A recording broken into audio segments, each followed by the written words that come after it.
أعوذ بالله من الشيطان الرجيم بسم الله الرحمن الرحيم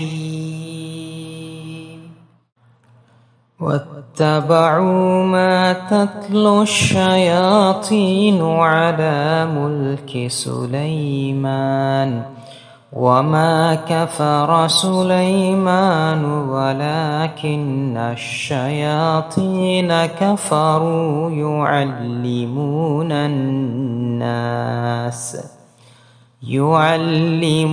الناس السحر وما أنزل على الملكين ببابل هاروت وماروت وما يعلمان من أحد حتى يقولا إنما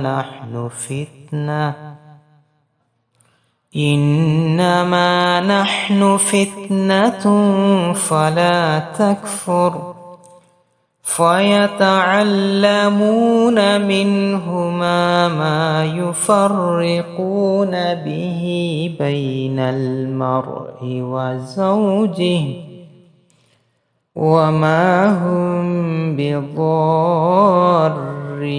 به من أحد إلا بإذن الله ويتعلمون ما يضرهم ولا ينفعهم ولقد علموا لمن اشتراه ما له في الآخرة من خلاق ولبئس ما شروا به أنفسهم لو كانوا يعلمون. Assalamu alaikum wa rahmatullahi wa barakatuhu. Wa alaikum salam wa rahmatullahi wa barakatuhu.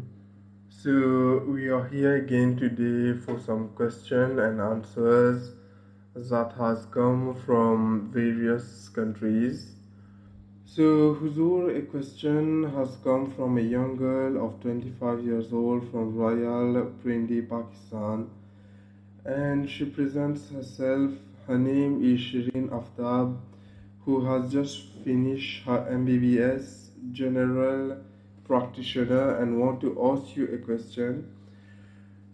So she asked this question that some mullahs in Pakistan, and they did not give her an answer. So she has turned to you and asked you the answer as you have proclaimed as the Khalifatullah of the Sirah. She mentioned a verse in the Holy Quran. The verse is as follows. They followed what the evil ones gave out falsely against the power of Suleiman. The blasphemers were not Suleiman, but the evil ones teaching men magic and such things as come down at Babylon to the angel Harut and Marut. One thing she don't understand is they followed what the evil ones. Can you explain this part of this verse? Jazakallah. This is a continuation where in verses of 102 says that, and when there came to them an apostle, a prophet from Allah Tabarak wa Ta'ala, confirming what was with them. A party of the people of the book threw away the book of Allah Tabarak wa Ta'ala behind their back, as if it had been some things they did not know. So the people of the book, instead of striking to the plain books of revelation and seeking to do the will of God, run after all sorts of occult knowledge, most of which was false and evil. Many wonderful tales of occult power attributed the power of Solomon to magic. But Solomon, recorded Hazrat Suleiman, but Solomon dealt in no art of evil. It was a power of evil that pretended to force the law of nature and the will of God. Such a pretense is plainly blasphemy. So, her next question is on this other verse. As came down at Babylon to the angels Harut and Marut. So who were Harut and Marut? And what did they teach? And why did they teach it? The word angel has applied to Harut and Marut in figurative. It means good men of knowledge, science, or wisdom, and power. Harut and Marut lived in Babylon, a very ancient seat of science, especially the science of astronomy.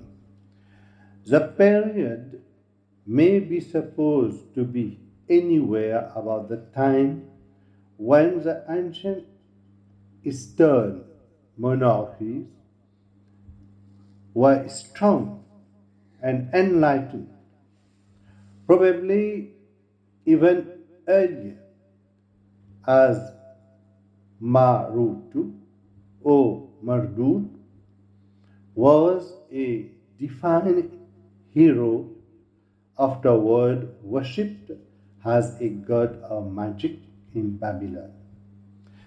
Being good men, Harut and Marut, of course, dabbled in nothing evil, and their hands were certainly clean of fraud.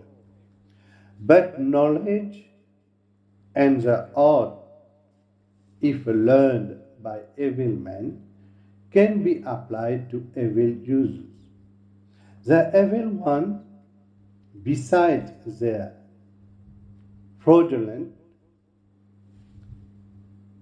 fraudulent magic, also learned a little of this true science and apply it to evil issues. Harut and Marut did not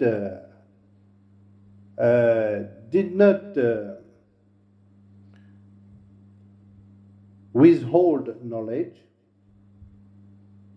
yet never taught anyone without plainly warning them of the trial and temptation of knowledge in the hands of evil men.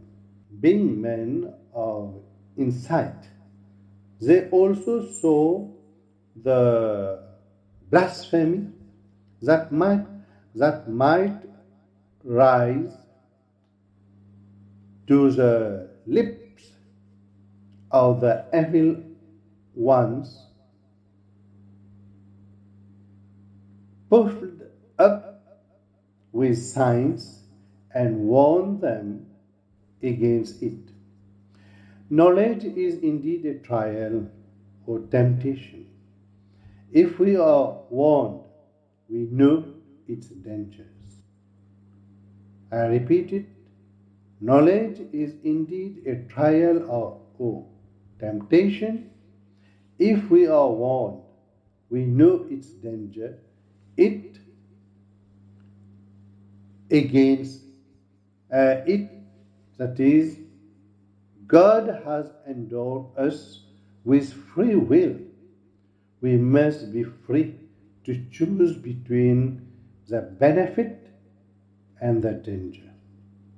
You know, among the Jewish tradition, in the Midrash is a Jewish tafsir, you can say, was a story of two angels who asked God's permission to come down to earth, but succumbed to temptation and were hung up by their feet at Babylon for punishment. Such stories about sinning angels who were cast down to punishment were believed in by the early Christians also.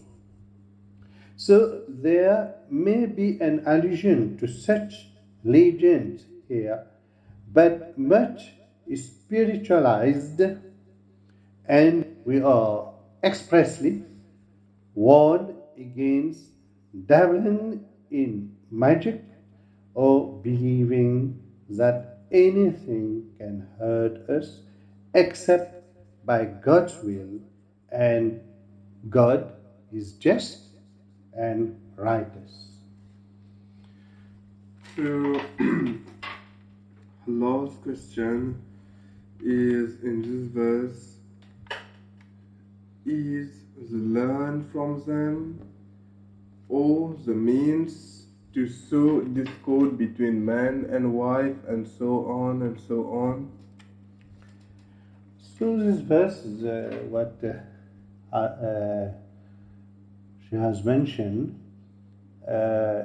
Yes, he found in chapter 2, Surah Al-Baqarah.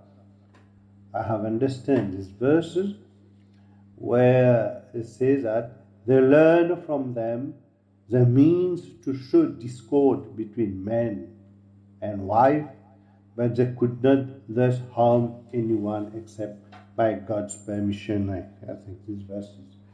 So my reply to this, what the evil ones learned from Harut and Marut, they turned to evil. When mixed with fraud and deception, it appears as charm and expel and love potion. They did nothing but cause discord between the sects. But of course, their power was limited to the extent to which Allah Ta'ala permitted the evil to work. For His grace protected all who sought His guidance and who sought His guidance and repented and returned to Him. But apart from the harm that these false pretenders might do to others, the chief harm which they did was to their own soul. They sold themselves into slavery to the evil one, as is shown in the allegory of Goeth's Faust. That allegory dealt with the individual soul. Here, the tragedy is shown to occur not only to individuals but to whole groups of people. For example, the people of the book. Indeed, the story might be extended indefinitely. I want to explain these verses more clearly. I know that is found in Surah Al-Baqarah. I have understand these verses. Uh, it is in chapter 2, verses 103. For the other Holy Quran is 102. So, in the verses has mentioned, and they followed what the shaitan, the devils, gave out falsely of the magic in the lifetime of Solomon. Suleiman did not disbelieve, but the shaitan, the devils, disbelieved, teaching men magic and such things that came down at Babylon to the two angels, Harut and Marut. But neither of these two angels taught anyone such things till they had said, "We are only for trial." So disbelieved not by learning this magic from us. And from these angels people learn that by which they cause separation between a man and his wife. But they could not thus harm anyone except by Allah's leave. And they learn that which harms them and profits them not. And indeed they knew that the buyers of it magic, that is a magic, would have no share in the hereafter. And now, bad indeed was that, bad indeed was that for which they sold their own self if they but knew. So, when you read the next verse on the Holy Quran, and you will see again, and if they had believed and guarded themselves from evil and kept their duty to Allah, for better would have been the reward from their Lord if they but knew. You know, the word has mentioned two angels. Here signifies two holy men. Because the two angels are here mentioned as teaching something to the people, and angels do not live among men and do not have free intercourse with them. So Harut and Marut are both descriptive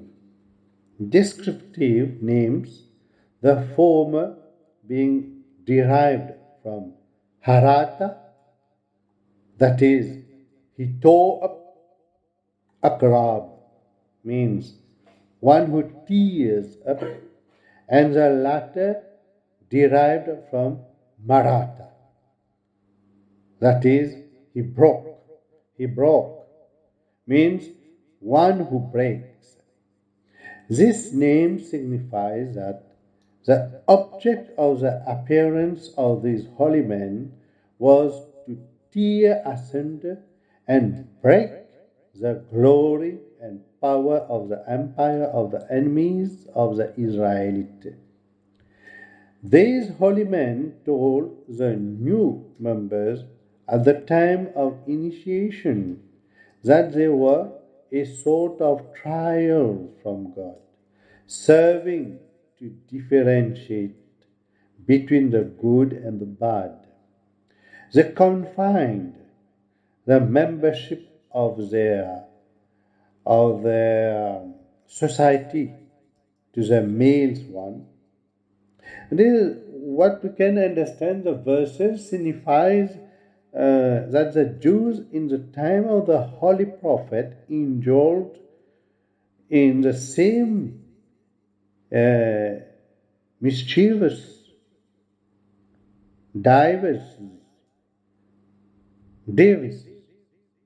mischievous devices and practices which characterized their forefathers in the days of Solomon.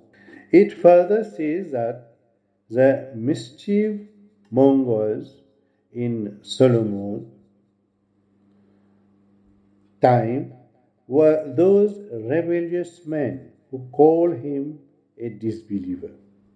The verse clears Solomon of the accusation of disbelief.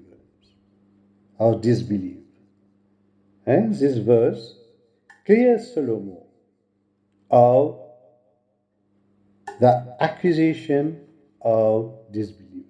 You see how Allah is coming, is a defender. He defends his messenger, his prophet, one who is approved, man of God, send his chosen one. And when people and the non-believers accuse his messenger, man of God, so Allah is coming in front and defend, a great defender of his prophet, and wash all and clean all the evil blame which put on his messengers. So here we have seen that how Allah